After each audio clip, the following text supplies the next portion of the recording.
هذا بدن إسرائيليين توحى قبين أما يمودين إن نظام كدفاع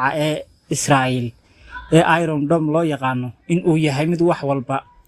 oo soo wajaha ka badbaadinaya ama si ka qabanaya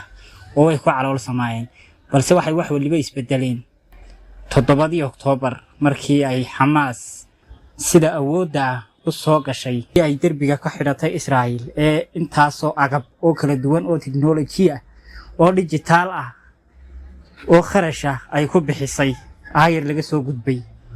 waxay sida ahaataba maraaxil kala duwan oo ka dambeeyo imika muddada sanadka ahba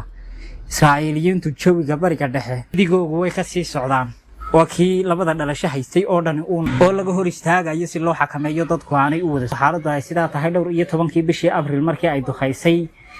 Israa'iil Syria ay ku dishay kiil Iiraan ka soo jeeda oo safaaradda iyo qunsuliyadda joogay habeen madow weerar ku soo qaaday daroon iyo gantaalo missiles ah iskugu jira kala laha wala isla ogaa arrinkaasi haddana adu sumcadda dhaawaced baa ku timid Israa'iil oo aan adduunku hore uga filanayn iyo in dal caalamka islaamku yaala in Iiraan weerara uu ku dhiirado waxay sida ahaataba way ka soo waaday waxaynu falanqeynaynaa oo aynu ka jawaabaynaa su'aalo dhowr ah oo ah weerarkii u dambeeyay ee Iiraan ay Israa'iil ku soo qaaday su'aasha koowaad nidaamkii Iron Dome ee systemka Israa'iil oo haystay muxuu uga jawaabi waayay gantaaladii Iiraan habeenka dhaweyd 1 Oktoobar ay ku soo weerartay waxa uu uga jawaabi waayay systemka Israa'iil gantaalkan habeenka dhaweyd Iiraan ay ku soo weerartay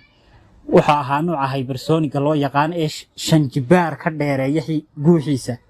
sida awgeed xawaaraha uu ku socdo darteed awood uma lihin nidaam difaaciidku inuu ka hortago ama ogaado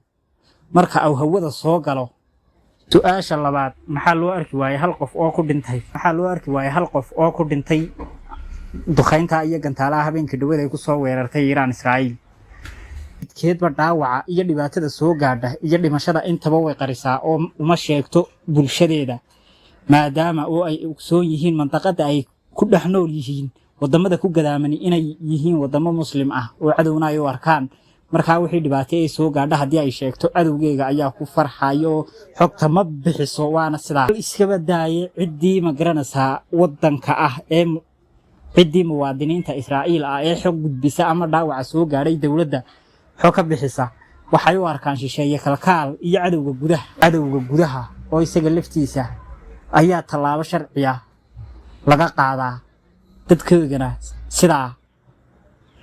ayay wixii gaara ee dhibaato hadaba hubkan ay Israa'iil su'aasha saddexaad hadaba hubkan ay Iiraan ku soo weerartay Israa'iiliyiinta warwar iyo walbahaar iyo wadna kurkur waliba saa'ida ayuu ku hayaa bal Israa'iil iska badaayay wadamada reer galbeedka ee Mareykanka Faransiiska Ingiriiska iyo Jarmalka ee Israa'iil caawiya ayaa ka cabsi qaba hubkan gantaalkan Faatix la yiraahdo waa mid hypersonic oo nooca 5 jibaarka iyo waliba ka badan ka dheereeya sida awgeed hubkani waxa ay tijaabisay Iiraan markii ugu horeysay 2023kii adu dhamaadkiisii waliba qaybihii dambe walow arrin aanu Mareykanku wax xog oo noocaas waqtiga ka oran haddana habeen ka dhaweyd marka la arkay waxa ay la noqotay Yahya iyo ama kaag wadamadii reer galbeed Israa'iiliyiintana waxay ku noqotay lama filaan ah iyo masiibo u soo hooyatay su'aasha afraad ma laga yaabaa in weerarkan la isla ogaa oo Iiraan iyo Israa'iil ay wax xoga ah oo hoos ahaaneed isweydaarsadeen waa suuragal wayna dhici kartaa hase ahaatee waxaanay filanayn dhaawac weyn oo dhan walba ayaa soo gaaray oo ay waji gabax kala kulantay